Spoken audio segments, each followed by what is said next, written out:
গলার আওয়াজ নিচে। এটা তোর ওই ফাকিং চৌধুরী মেনশন নয়, সো সাইলেন্ট। শান্ত হব না? কি করবেন আপনি? আমার আপু আপনার কি ক্ষতি করেছে? হ্যাঁ? লিওয়ান সামনে ছোট কাচের টেবিলের উপর পা মেলে দিয়ে বলল। জাস্ট তোর আপু নয়, তোর পুরো পরিবারই আমার ক্ষতি করেছে। অবাক হলো অনু। তার পরিবার এই অচেনা লোকটার ক্ষতি করেছে মানে? এই লোকটাকে তো সে আগে কখনো দেখেনি। পাপার মুখে লিওয়ান নামটা শুনে প্রথমেই ডক্টর লিওয়ানের কথা মাথায় এসেছিল। শিওর ছিল না বাবা যার কথা বলেছিলেন তিনি কি এই ব্যক্তি। তবুও শিহাবের কাছ থেকে বাড়ির ঠিকানা নিয়ে এখানে এসেছে।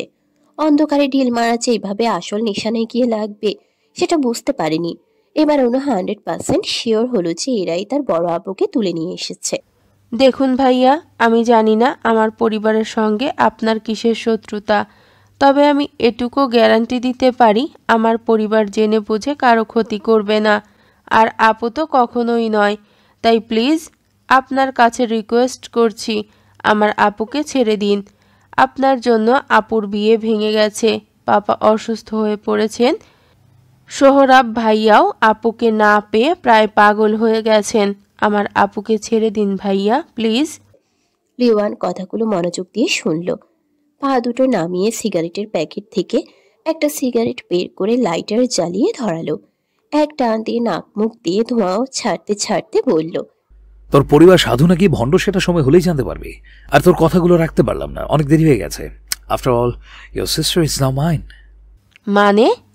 মানে এইটাই যে তোর আপু এখন আমার একমাত্র বউ, আর এই হিসেবে ধরলে আমি তোর দুলাভাই হই।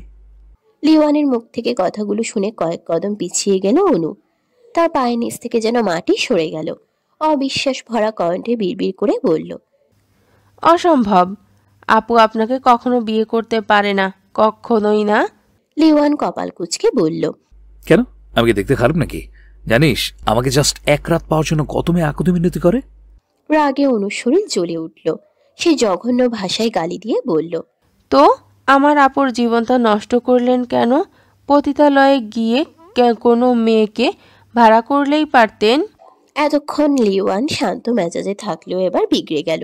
হঠাৎ উঠে দাঁড়িয়ে অনুর দিকে লাল চোখে তাকিয়ে দাঁতে দাঁত চেপে বলল। বিহেভ ইয়োরসেলফ অনু, নাহলে আমি ভুলে যেতে বাধ্য হব যে তুই আমার বোন লাগিস। আরেক দফা ধাক্কা খেল অনু। সেই লোকটার বোন মানে? নিজের প্রশ্নের উত্তর না পেয়ে অবাক দৃষ্টিতে তাকিয়ে জানতে চাইল। আপনার বোন মানে? কিসের বোন আমি আপনার? আমার ভাইয়া তো অনেক আগেই আমাদের ছেড়ে চলে গেছে। লিওয়ান কিছু বলতে গিয়েও থেমে গেল। তারপর কথা ঘুরিয়ে বলল। এখন তুই এখান থেকে যেতে পারিস।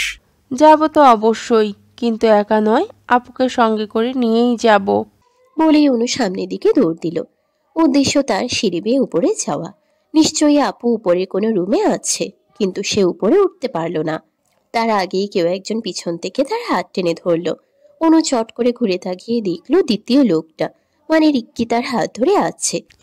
ছাড়ুন আমার হাত, আমি আপুর কাছে যাব। কিন্তু অনুর কোনো কথাই কানে তুলল না রিক্কি। তাকে সিঁড়ি থেকে টেনে নামিয়ে এক প্রকার ছুঁড়ে ফেলে দিল। হঠাৎ ধাক্কা সামলাতে না পেরে অনু উপর হয়ে ফ্লোরে পড়ে গেল। লিওয়ান চুপচাপ সোফায় বসে পায়ের উপর পা তুলে দৃশ্যটা দেখতে লাগলো। চলে যাও এখান থেকে। রিক্কির ধমকে কোনো কাজ হলো না। অনু নিচ থেকে উঠে গায়ের ওড়না ঠিক করে ধীর কণ্ঠে বলল। যদি না যাই তাহলে কি করবেন? দেখো মেয়ে, আমি সহজে কোনো মেয়ের গায়ে হাত তুলি না, তাই ভালোর জন্যই বলছি এখান থেকে চলে যাও। তোমার আপু এখন অন্য কারোর ওয়াইফ, সো লিভ নাও। মানি না এই বিয়ে। আমি আপুকে খুব ভালো করে চিনি, সে ইচ্ছে করে এই বিয়ে করেনি, নিশ্চয়ই তাকে বাধ্য করা হয়েছে। রিক্কি দাঁত বের করে বিদ্রুপের হাসি দিয়ে বলল। You are so intelligent. By the way, তুমি মানো আর না মানো, তোমার আপু বিয়ে হয়ে গেছে, এখন সে আমার ভাবিজান, সো তার থেকে দূরে থাকো। জানোয়ারের দল, তোদের কখনো ভালো হবে না। তোদের বাড়িতে কি মা বোন নেই? অন্য একটা মেয়েকে জোর করে তুলে আনতে তোদের একটু লজ্জা করলো না? তোদেরকে পুরুষ ভাবতেও আমার ঘৃণা লাগছে। তো রাগে কাঁপতে কাঁপতে কথাগুলো বলে পাশে থুতু ফেলল অনু। সেটা দেখে রিক্কি ভয়ানক ক্ষেপে গেল। হঠাৎ কাছে এসে অনুর গলা শক্ত করে চেপে ধরে হিসিয়ে বলল। তোর মতো মেয়েকে কিভাবে সোজা করতে হয় সেটা এই রিক্কির খুব ভালো করে জানা আছে। রিক্কি ভেবেছিল মেয়েটা এবার হয়তো ভয় পাবে, কিন্তু না, ভয় পাওয়া তো দূরে থাক। অনু উল্টো দাঁত বের করে হাসছে। রিক্কির কপাল কুঁচকে গেল। সে কিছু বলতে যাবে তার আগেই অনু অঘটন ঘটিয়ে ফেলল। তার পাশেই থাকা একটি ভারী ফুলদানি তুলে নিয়ে রিক্কির মাথায় সজোরে আঘাত করলো। হঠাৎ ঘটে যাওয়া এই অনাকাঙ্ক্ষিত ঘটনায় চমকে উঠল লিওয়ান। এদিকে রিক্কি মাথা চেপে ধরে নিচে হাঁটু গেড়ে বসে গেল। আর এই সুযোগে অনু এক দৌড়ে সিঁড়ি দিয়ে উপরে উঠে গেল। লিওয়ান তড়িঘড়ি করে এগিয়ে এসে রিক্কিকে ধরে বলল, তুই ঠিক আছিস? আপু, আপু, তুমি কোথায়? আমার কথা শুনতে পাচ্ছ? আমি অনু। হঠাৎ অনুর কণ্ঠস্বর ভেসে আসতেই অরি চমকে উঠল। এখানে তার বোন কিভাবে আসবে ভেবে সে চুপ করে দাঁড়িয়ে রইল। কিন্তু পরপর আবারও অনুর গলা ভেসে এলো। অরি এবার নিশ্চিত হওয়ার জন্য দেয়াল ধরে উঠে দাঁড়ালো। শরীর ঠিক মতো চলছিল না, তবুও কষ্ট করে ধীর পায়ে খুঁড়িয়ে খুঁড়িয়ে কাঠের তৈরি দরজার দিকে এগিয়ে গেল। কাপা কাপা হাতে দরজাটা খুলে আশেপাশে তাকালো। এক জায়গায় গিয়ে চোখ দুটো আটকে গেল। মুহূর্তের মধ্যে চোখ দুটো ছলছল করে উঠল। ওই তো তার আদরের বোন পাগলের মতো তাকে খুঁজছে। অরি শুকনো ঢোক গিলে ভাঙা কণ্ঠে ডাকলো, অনু। অনু ওপরে এসে একের পর এক রুমে ঢুকে তন্ন তন্ন করে খুঁজছে তার বোনকে। একটি রুম থেকে বের হয়ে অন্য রুমে ঢোকার সময় বোনের কণ্ঠস্বর শুনে থমকে গেল। চোখ দুটো মুহূর্তের মধ্যে চিকচিক করে উঠল। চট করে বাম দিকে ঘুরে বোনের দিকে তাকাতেই তার পুরো পৃথিবী যেন থমকে গেল। নিজের বড় বোনের এমন বিভৎস রূপ দেখে বুকটা মোচড় দিয়ে উঠল। সে কখনো ভাবতেও পারেনি এমনটা দেখতে হবে তাকে। অনু আর দাঁড়িয়ে থাকতে পারল না। এক ছুটে গিয়ে তার আপুকে জড়িয়ে ধরলো এবং হাউমাউ করে কান্না করতে লাগলো। অরের কষ্ট হলেও সে বোনকে বুকের মাঝে শক্ত করে আগলে রাখলো। আপু, তোমার এই অবস্থা? সম্পূর্ণ কথা বলতে পারল না অনু। কাঁদতে কাঁদতে তার হিচকি উঠছে। অরি বেশিক্ষণ দাঁড়িয়ে থাকতে পারল না। বুকের মাঝে বোনকে রেখেই নিচে হাঁটু ভেঙে বসে পড়ল। কোমরের নিচ থেকে যেন সবকিছু অবশ হয়ে গেছে। অনু নাক টেনে সোজা হয়ে বসে উত্তর দিল, বাড়ির সবাই কেমন আছে অনু? বোনের মাথায় হাত বুলিয়ে বলতে বলতে অরি বলল, ভালো নেই আপু, কেউ ভালো নেই তোমাকে ছাড়া। তুমি তুমি আমার সঙ্গে চলো। অরি দু হাতে চোখের পানি মুছে বলল, যাবো তো, কিন্তু আজ নয় অনু। তুই চলে যা এখান থেকে, আর কখনো এই বাড়ির আশেপাশেও আসবি না। পারলে মাম্মা পাপাকে নিয়েই দেশ ছেড়ে চলে যা, নাহলে ওই জানোয়ার সবকিছু শেষ করে দেবে। আমি চাই না আমার জীবনের মতো তোদের জীবনটাও নষ্ট হোক। কে উনি আপু? আমাদের সঙ্গে তার কিসের শত্রুতা? কেন এমন করছেন? আমরা কি ক্ষতি করেছি তার? অনেক অনেক কিছু জানার বাকি আছে তোর। তুই মাম্মা পাপার কাছ থেকে সবটা জেনে নিস। তুই এখানে সেফ নস অনু। ওই সাইকোটা যে কোনো সময় তোর ক্ষতি করতে পারে।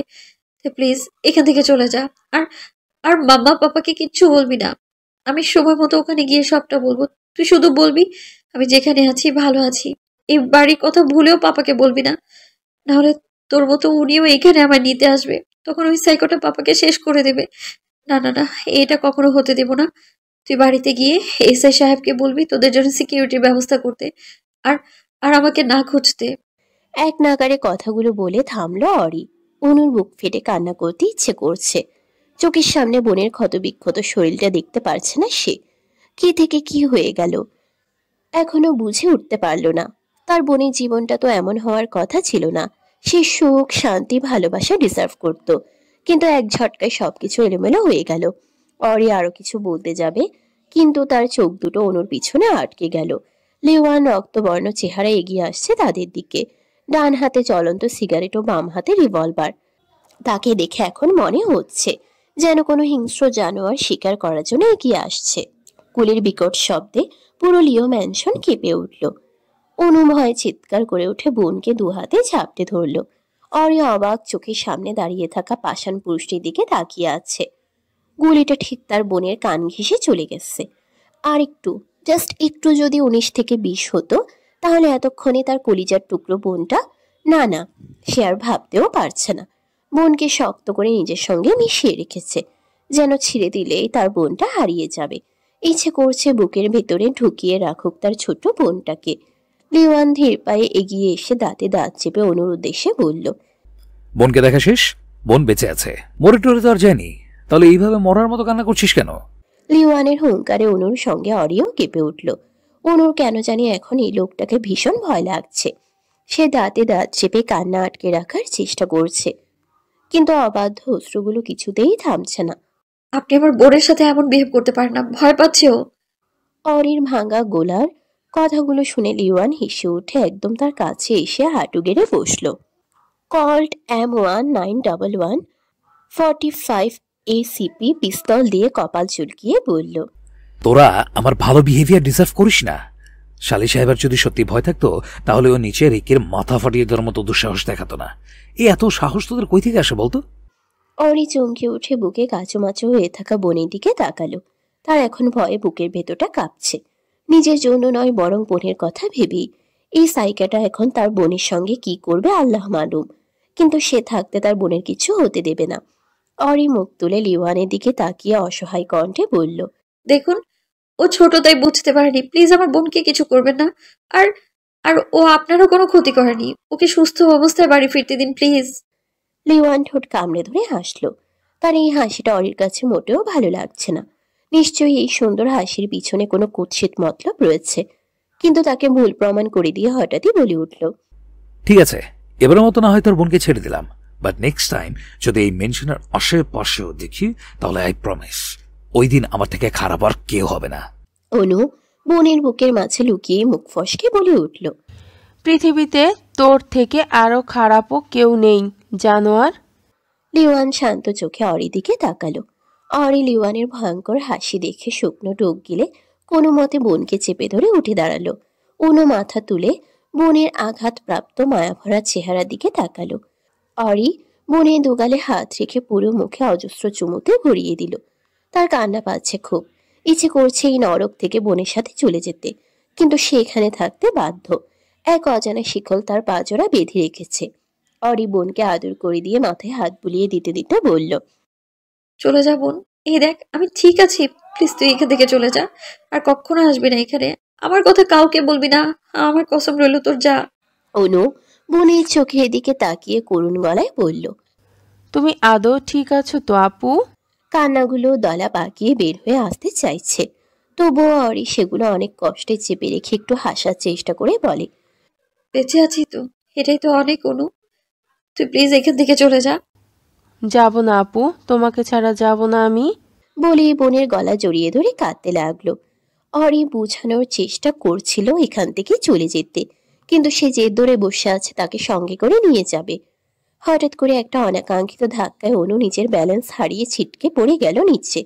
চমকে উঠে মাথা তুলে উপরে তাকাতে বুকটা মোচড় দিয়ে উঠল। তার বোনের গলা ধরে দেওয়ালের সাথে শক্ত করে চেপে রেখেছে লিওয়ান। ডান হাতে জ্বলন্ত সিগারেট ধরে আছে অরির ফর্সা কালচে হওয়া গলায়। অরি চোখ মুখ খিচে বন্ধ করে যন্ত্রণায় দাঁত চেপে সহ্য করল। বোনের প্রতি এমন অমানবিক অত্যাচার দেখে অনু সহ্য করতে পারল না। তড়িঘড়ি করে উঠে দাঁড়িয়ে অসহায় কণ্ঠে বলল, প্লিজ আমার আপুকে ছেড়ে দিন। লিওয়ান অরির পুরো গলায় সিগারেট দিয়ে ছোট ছোট কালো পুরা দাগ করে দিয়েও শান্ত হলো না। সিগারেট নিচে ছুঁড়ে মেরে বাম হাতে শক্ত করে গলা চেপে ধরল। অরি নিঃশ্বাস নেওয়ার জন্য ছটফট করতে লাগলো। চোখ দিয়ে অঝরে অশ্রুধারা নামছে। বোনের কষ্ট দেখে অনু এগোতে নিল।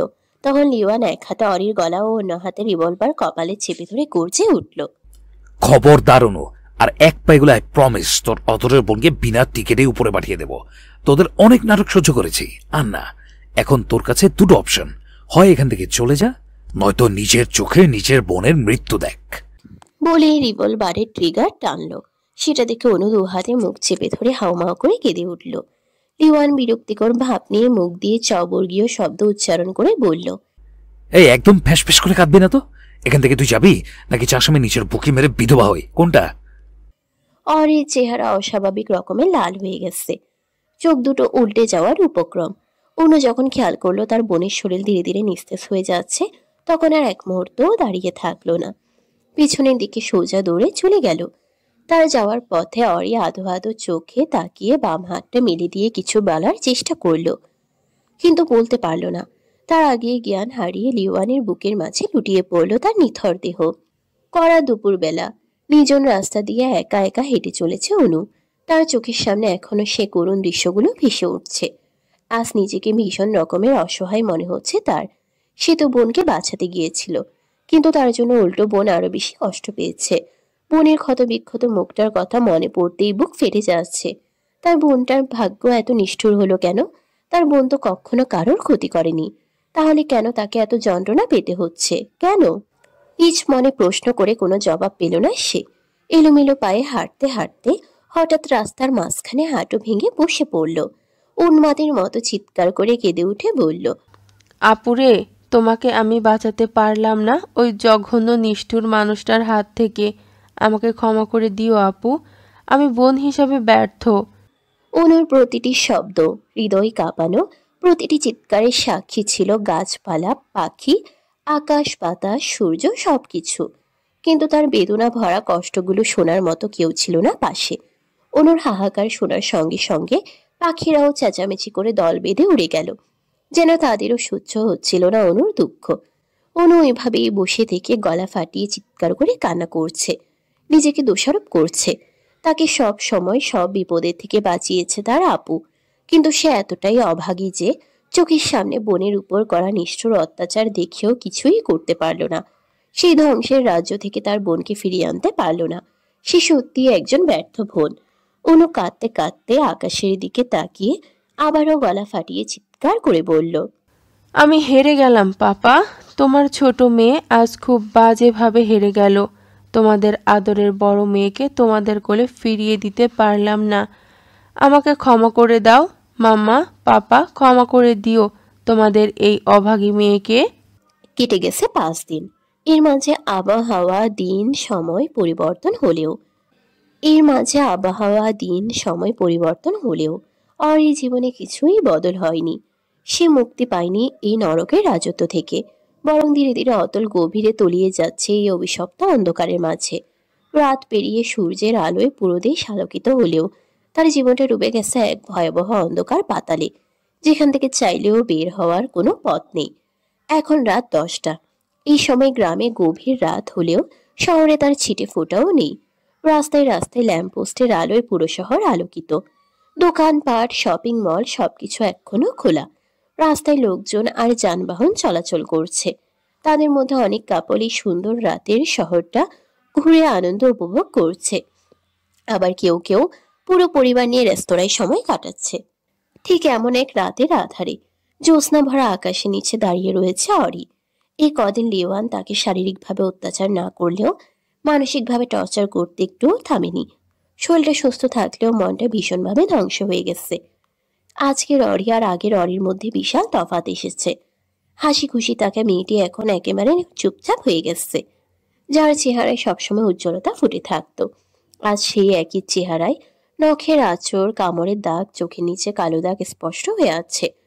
সময়ের সাথে শরীরের ক্ষত মুছে গেলেও মনের ক্ষত কোনোদিন মুছে যায় না।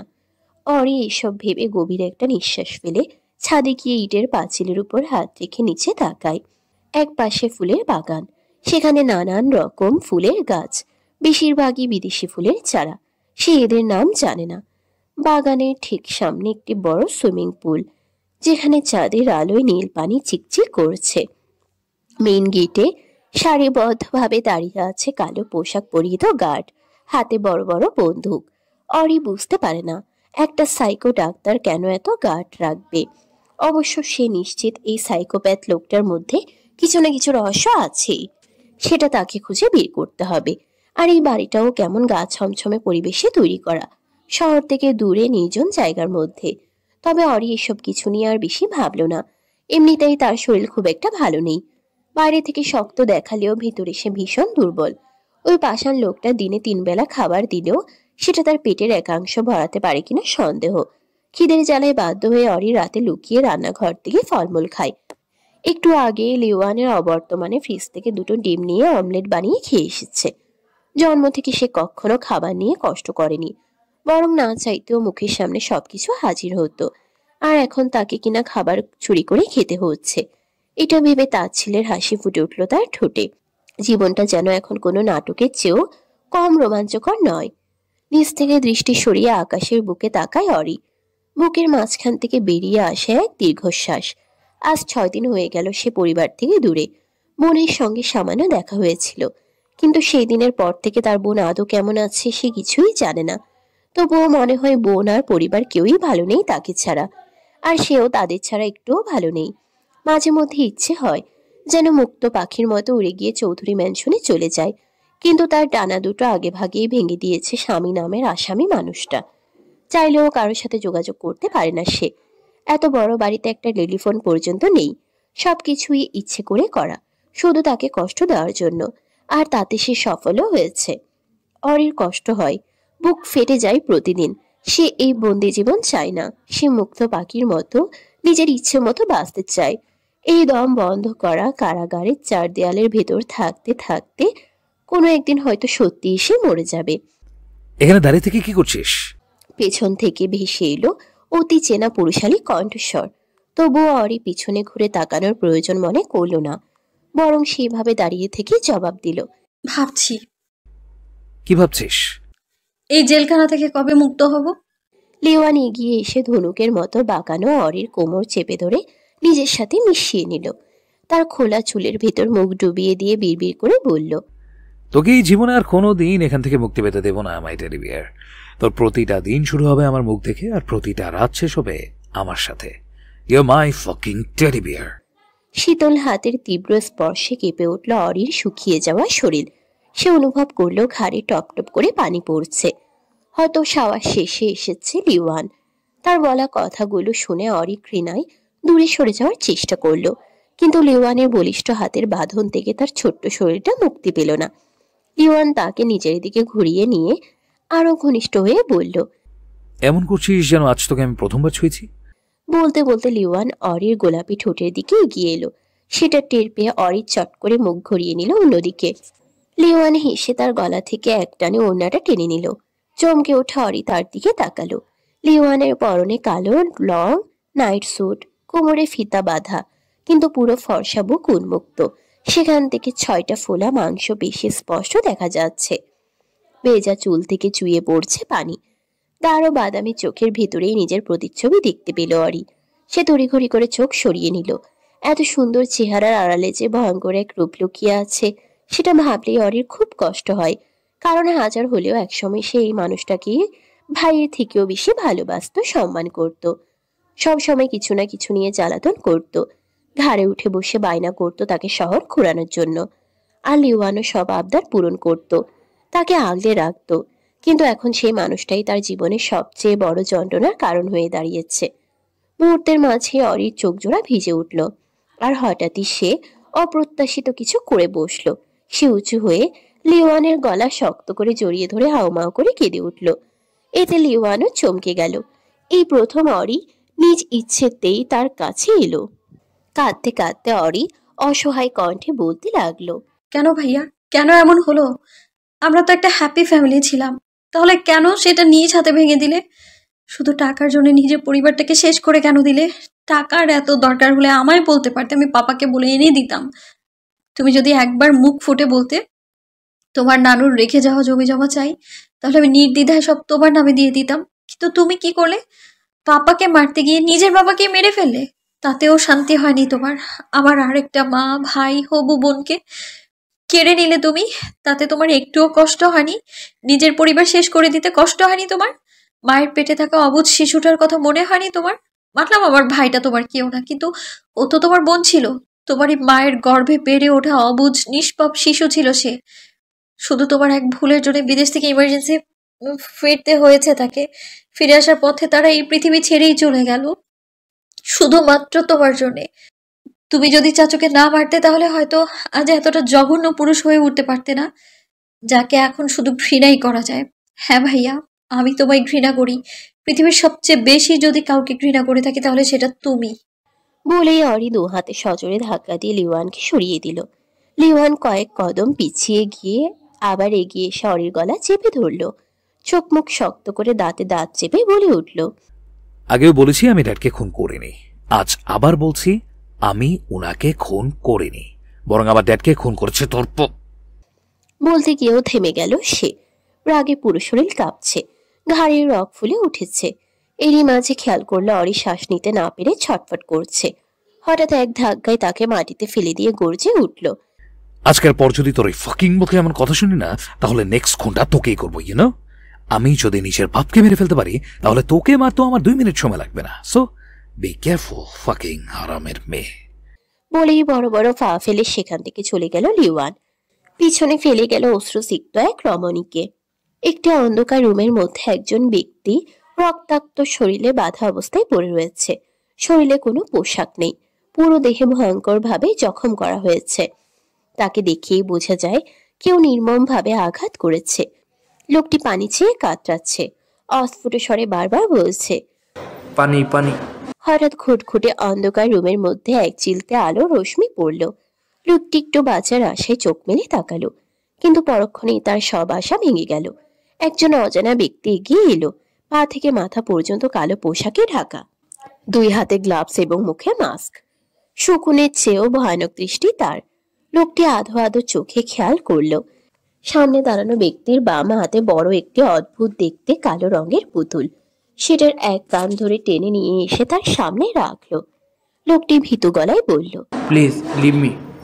তার কথা শুনে ব্যক্তিটি যেন মাস্কের আড়ালে হেসে উঠল, অতঃপর ভারী গলায় ভেসে এলো, Yes, I've come today to give you freedom. So, don't worry. মুক্তির কথা শুনে লোকটির চোখ উজ্জ্বল হয়ে উঠল। অজানা ব্যক্তিটি এক পলক তাকিয়ে পুতুলটির মাঝখানে চেনটি একটানে খুলে ফেলল। সঙ্গে সঙ্গে ফ্লোরে বিছিয়ে গেল নানান ধরনের যন্ত্রপাতি। এত এত ভয়ানক যন্ত্র দেখে লোকটি চিৎকার করে বলে উঠল, না না না না, আমার মুক্তি চাই না, আমাকে দয়া করে মারবেন না, আমি বাঁচতে চাই। অজানা ব্যক্তিটি একটি ধারালো ছুরি হাতে তুলে নিল এবং লোকটির সামনে হাঁটু গেড়ে বসল। ছুরিটি হাতে নিয়ে ঘুরিয়ে ঘুরিয়ে দেখতে দেখতে তা ছেলে সুরে বলল, থয়া, এই একটা শব্দকে আমি প্রচন্ড ঘৃণা করি। যেখানে কাছের মানুষকেও ছাড় দিই না, সেখানে তোকে দয়া দেখানো তো বোকামি। কি ক্ষতি করেছি আপনার? আমার পথের কাঁটা হয়েছিস তুই। সো এখন সেই কাঁটাকে সারা জীবনের জন্য পথ থেকে তুলে ফেলার সময় হয়ে এসেছে। লোকটি ভয়ে পিছিয়ে যেতে যেতে বলল, কে কথা শেষ করার আগেই অজানা ব্যক্তিটি ধারালো ছুরি দিয়ে তার হাতে আঘাত করল। পরপর ধারালো অস্ত্র দিয়ে 2 পায়ের আঙ্গুলগুলো কেটে পলিথিনে ভরল। লোকটি গলা কাটা মুরগির মতো ছটফট ছটফট করতে শুরু করলো এবং চিৎকার করতে লাগলো। তবুও নিষ্ঠুর ব্যক্তি একটুও রেহাই দিল না। ধীরে ধীরে ওই লোকটির 2 হাত ও 2 পা শরীর থেকে আলাদা করলো। মুখ থেকে আর শব্দ ভেসে আসছে না, শুধু শরীর ঝাঁকুনি দিচ্ছে। বোঝাই যাচ্ছে এখনো দেহে প্রাণ আছে, কিন্তু কতক্ষণ থাকবে তা কেউ জানে না। অজানা ব্যক্তিটি উঠে দাঁড়ালো এবং লোকটির বুকের কাছে বসলো। ধারালো অস্ত্র দিয়ে বুকটি ছিঁড়তে ছিঁড়তে বলল, বিদায় পৃথিবী। ধারালো অস্ত্রটি হৃদয়ের মধ্য দিয়ে ঢুকলো। সঙ্গে সঙ্গে লোকটির নিথর শরীর শান্ত হয়ে গেল। চোখ দুটি শুধু খোলা রয়ে গেল। ব্যক্তিটি খুব সাবধানভাবে হৃদয়টি বের করতে করতে গুনগুন করে বলে উঠল, বারান্দা ভেদ করে সূর্যের নরম আলো চোখ মুখে পড়তেই অরির ঘুম হালকা হয়ে এলো। কয়েক সেকেন্ড চোখ বন্ধ রেখেই নড়াচড়া করতে গিয়ে টের পেল শরীরের উপর ভারী কিছু রয়েছে। সে জানে এটা কে। 2 হাত দিয়ে চোখ কসলিয়ে পিটপিট করে তাকাতেই লিওয়ানের মাথার ব্রাউন চুলগুলো দেখতে পেল। লিওয়ান তার উন্মুক্ত বুকের মাঝে মাথা রেখে নিশ্চিন্তে ঘুমাচ্ছে। এটা দেখে অরি একটা দীর্ঘশ্বাস ছাড়ল। ভেবেছিল আজ রাতটাও হয়তো একটু শান্তিতে কেটে যাবে, কিন্তু বোকা মেয়ে ভুলেই গিয়েছিল তার শান্তি 2 চক্ষে সহ্য করতে পারে না এই অমানুষটা। রাতে ছাদে ওইসব বলার পরও মাঝরাতে ঠিকই তাকে স্টোররুম থেকে ঘুমন্ত অবস্থায় কাঁধে তুলে নিয়ে এসেছিল। এখানে আনার পথে এসে জেগে উঠেছিল, কিন্তু আজ কোনো রকম বাধা দেয়নি, বরং সবকিছু মুখ বুজে চুপচাপ সহ্য করে নিয়েছে। আর বাধা দিলেই বা কি হতো? আঘাত ছাড়া কিছুই পেত না। আয়না তাকে ছেড়ে দিত লিওয়ান, তাই আজকে কোনো রকম রিয়্যাক্ট করেনি সে। লিওয়ানও আজ তাকে আঘাত করেনি, তার যা প্রয়োজন ছিল সেটাই নিয়েছে শুধু। মাঝে মধ্যে ঘাড়ে পেটে কয়েকটা কামড় দিয়েছে বটে। সেও আজ লিওয়ানের শরীরে অজস্র নখের আঁচড় কেটেছে, বলতে গেলে ইচ্ছে করেই দিয়েছে। এ মানুষটাকে একটু আঘাত করলেও তার শান্তি শান্তি লাগে। হাতের নখ বড় বড় করে রাখা, এই একটাই কারণ। অরিয়া আলতো হাতে পিঠের নিচ থেকে লিওয়ানের হাত দুটো সরিয়ে নিল। কাঁধে হালকা করে ধাক্কা দিতেই লিওয়ান নড়ে চড়ে উঠে আবার ঘুমিয়ে গেল।